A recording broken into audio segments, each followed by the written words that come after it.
It started on an ordinary night. Not too cold, not too loud. Just a regular, unremarkable kind of night. Milo was lying on his bed, half dressed, half awake, somewhere between I should really sleep and maybe just one more video. His apartment was small, a little messy, but cozy. The city lights flickered faintly through the curtains. Nothing suggested that anything unusual was about to happen. And yet, the suitcase caught his eye. It sat in the corner, slightly open, like someone had just rummaged through it. Milo was sure he had closed it earlier. Absolutely sure. He got up, yawned, padded barefoot across the rug, and clicked it shut. But as he turned away, he heard it. Click. The suitcase popped open again. At first, Milo thought, okay, I'm just tired. It's a loose latch. But when he leaned in to close it again, it wasn't empty anymore. It was full. Full of things he didn't own. A compass that hummed softly in his hand. A glass bottle sealed with a dry message inside. And a single ticket. No departure, no destination. Just 4 words. Night train line 7, boarding, always. Milo had 2 choices. A, go back to sleep. B, follow whatever this was. Of course he chose B. He was tired, but curiosity outweighed exhaustion. The apartment dissolved the moment he touched the ticket. Not exploded, not vanished, just faded like steam on a mirror. The floor beneath his feet changed from soft carpet to cool metal. The hum of the city gave way to distant wind, like the kind that comes right before snow. And there it was, the train, longer than anything he'd ever seen. Painted a deep midnight blue with silver stripes that shimmered like starlight. No logos, no graffiti, no numbers, just the faint sound of quiet music playing from nowhere and everywhere. The door in front of him slid open without a sound. Inside it was warm, really warm. Like the kind of warm that makes your shoulders drop and your breath go slower. The light was soft, golden, like the hour before sunset, but it didn't seem to come from any bulb or lamp. There were no other passengers in sight, just empty seats and a small handwritten sign. This coach reserved for Milo. He blinked, twice, but it didn't change. His name was still there, curved in neat, careful letters. So he stepped in. The door closed behind him. The train began to move, slowly at first, as if not to wake him, then faster, gliding over tracks that seemed more dream than steel. Out the window, the world changed. Not cities, not forests, just skies. Endless skies in colors he didn't have words for. Blue that leaned into lavender. Clouds shaped like stories, and stars, not distant pinpricks, but near enough that he felt they might brush against the window if he leaned too close. Milo sat down. The seat adjusted to him, not mechanically, but intuitively, like it knew him. He took a deep breath. This wasn't a dream, or maybe it was, but either way, he was okay with that. The train rocked slightly, like a lullaby set to rails. Milo wasn't sure how long he'd been watching the colors pass outside the window. Time didn't seem to matter here. It stretched like warm taffy. Then, softly, he heard footsteps. Not hurried, not heavy, just deliberate. Like someone who had walked this train 100 times before. He turned. A woman stood at the far end of the car. She wore a dark green coat that shimmered like beetle wings, and her hair was pulled into a loose braid that sparkled faintly, as if it had stardust caught in it. But it was her eyes that stopped him. They weren't made of glass or shadow or anything frightening. They were clocks, actual ticking clock faces, delicate and golden. Each blink clicked softly, as if time was breathing. She gave him a calm smile, The kind only people give when they know exactly who you are, even if you've never met. "Hello, Milo," she said, voice like velvet and rain. "I see you found your way aboard." Milo opened his mouth, closed it again, then said the only thing he could think of. "How do you know my name?" She tilted her head slightly. "You wouldn't be here if you didn't belong." She sat across from him, folding her hands in her lap. The clocks in her eyes shifted gently, never in sync, as if each one measured something different. Dreams, maybe, or regrets, or the seconds between a thought and a decision. "This train," she said, "doesn't pick up just anyone. It looks for people on the edge." Milo raised an eyebrow. "Edge of what?" She smiled again, not smug, not cryptic, just knowing. Of change, of sleep, of truth, of leaving behind something that no longer fits. He looked out the window again. The sky outside had turned into a soft swirl of purples and deep oranges, like dusk melting into velvet. "I don't remember buying a ticket," he said softly. "You didn't," she replied. "You earned it." The train began to slow. Not with a screech or jolt, but like a thought fading away. The rhythm of the wheels softened, stretched out, until Milo realized he couldn't hear them at all.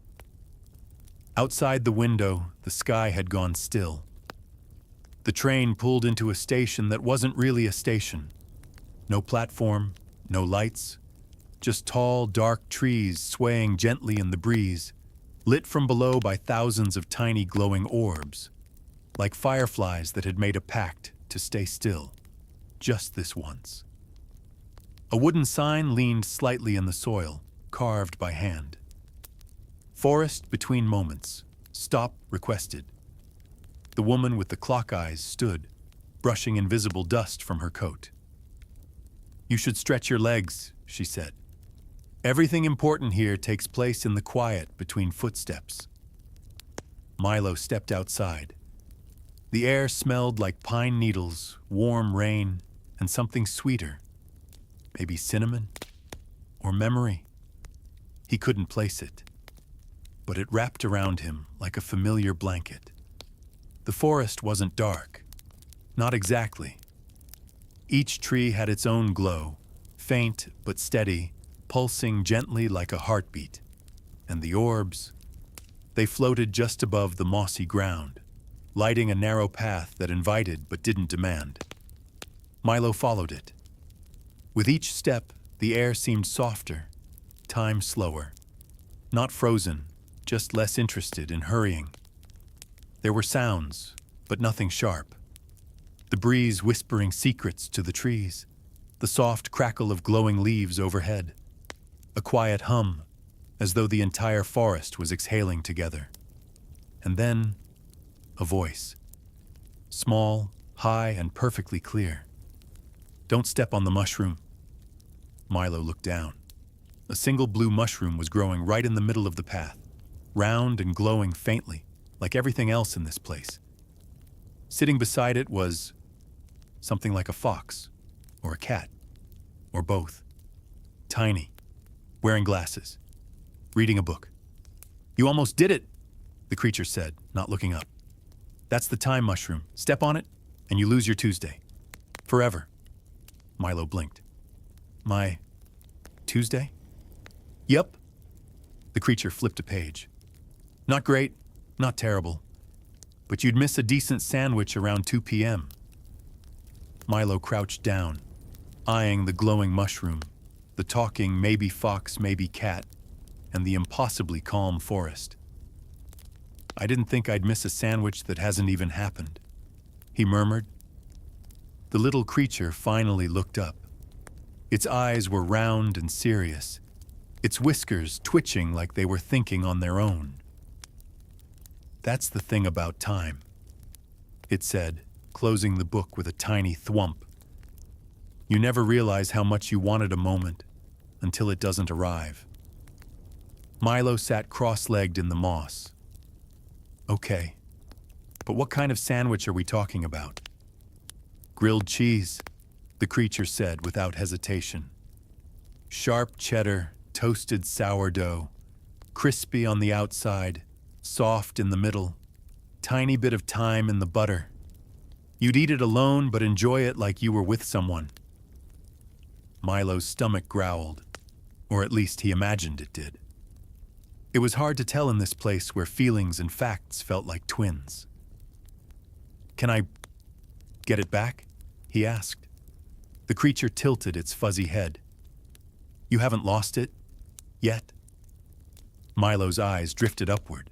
The trees here seemed impossibly tall, like they weren't just growing up, but away, stretching toward thoughts he hadn't thought yet. "So what happens if I go off the path?" he asked, his voice soft. The maybe fox stood up and shrugged, book balanced on its head now. "Well, you'll still end up where you're going, but maybe not as you." Milo narrowed his eyes. "Cryptic much?" "Sorry," said the creature. "It's the job." Then it turned and bounced, off into the trees, vanishing into shadow as if it had never been there. The time mushroom blinked once, then dimmed. Milo stood up and kept walking. The glowing path wound deeper, but never darker. He passed a tree that whispered his name in the voice of his old math teacher, a puddle that showed a reflection of him sleeping, and a mailbox stuck in the middle of a clearing with one word carved into it. Later. He didn't open it. The path led Milo to a clearing where time felt different. Not slower, not faster, just sideways. In the middle stood a wooden bench carved from a single log, smooth and inviting, and on that bench sat a man, asleep. His clothes were neat but outdated, like he'd stepped out of a photograph from the 50s. A small suitcase rested beside him, unopened. His head tilted slightly to the side, resting on one hand. He wasn't snoring. He wasn't twitching. He just slept. Milo hesitated, then sat at the far end of the bench. For a long moment, there was silence, not the kind that feels empty, but the kind that feels full.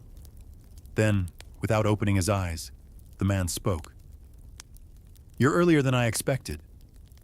Milo turned. "You were expecting me?" The man smiled, eyes still shut. "I've been expecting everyone. No one comes here by accident."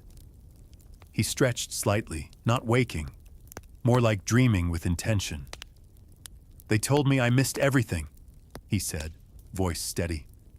"Birthdays, seasons, falling in love, sunrises. I slept through all of it." Milo frowned. "Why?" The man exhaled. "Because I thought the world would hurt less if I didn't look directly at it." The forest rustled around them. Not wind, but memory maybe. "And did it?" Milo asked. The man paused. Then, with a soft laugh, "No. Turns out, missing things hurts just as much." Milo looked up. Through the treetops, the sky swirled with clouds, shaped like memories he couldn't quite name. The man turned his head toward him slowly, eyes still closed. "But you're still walking? That means you've chosen to see, even if it stings a little." Milo didn't answer. He didn't need to. Somewhere in his chest, a quiet echo replied for him. Then the man laid back, one arm folded beneath his head, and whispered, "Don't stop, Milo, even when the next part looks strange." And with that, he returned to stillness. Milo stood, gently brushing moss from his jeans, and walked on, the path glowing faintly ahead. The path faded, and suddenly Milo was standing before a building tucked between trees and mist. It didn't look built. It looked grown, like the forest had dreamed it into place. Above its door, carved in quiet curved letters, "Library of Forgotten Futures." He stepped inside. Warm light greeted him, Not from bulbs, but from lanterns that floated gently, like slow fireflies. The air smelled of old paper, cinnamon bark, and something else, something like peace after a long cry. Bookshelves curved around him in wide, graceful spirals. Some climbed high into darkness. Others bent low, inviting like arms reaching out for a hug. He ran a hand along the spines. Each book had a title that felt like a question he'd once asked himself. What if you'd stayed that night? The life where you forgave yourself sooner. The days you almost chose. He opened one. No printed text, just soft, handwritten pages. Milo closed the book slowly. He didn't need to read more. A soft voice behind him said, "You won't remember every detail. That's all right." He turned. It was the woman with the clock eyes again. Her gaze was calm, and the hands in her irises ticked more slowly now. "This place isn't here to change you," she said. "It's here to show you you're allowed to go on." He nodded, his chest warm and still.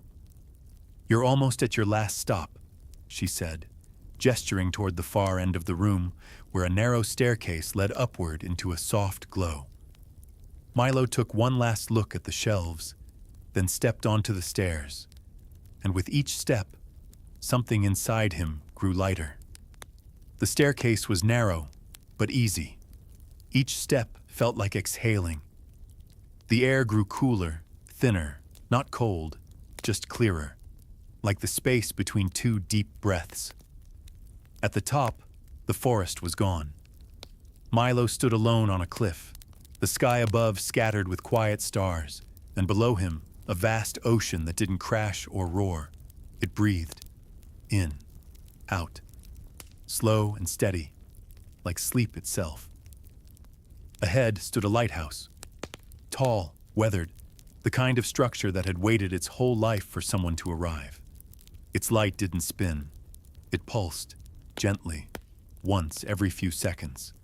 Not to warn ships, but to remind them they were not alone. Milo stepped inside. It was empty, just a winding staircase and the soft echo of waves. At the top, the glass lantern room opened like a crown, and there, waiting, was a chair. Old, wooden, facing the sea. He sat. There were no words, no lessons, no final twist, only the quiet. Only the breath of the ocean and the slow, patient light of the tower keeping watch. He leaned back. His eyes grew heavy. And just before they closed, he felt it. Not an answer, not a destination, but a deep, still knowing.